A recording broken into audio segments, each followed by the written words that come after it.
there, friends. It's Ramsey, your homegirl here, and I thought I would demonstrate how to do an easy and fun technique with royal icing called marbling. All you need is at least 2 different colors of flood consistency icing.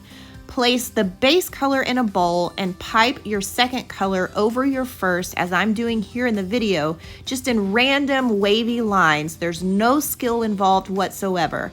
Disperse that icing a little bit with your scribe and then pop your cookie down into the bowl.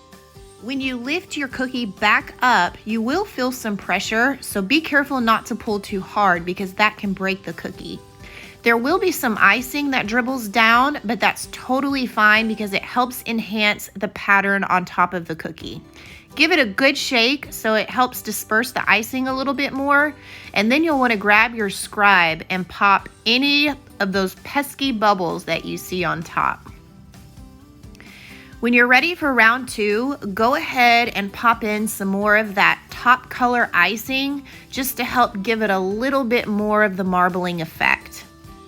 And now you just repeat the same process. Remember, do not pull up too hard or else you will break the cookie.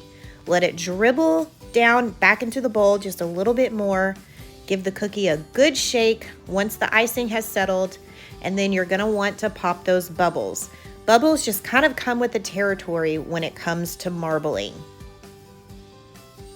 Again, marbling is such a fun and easy technique to add into your designs, and it gives such a huge wow factor. There are so many different color combinations that you can create using this marbling technique. To finish it off, you can pipe a fun design on top.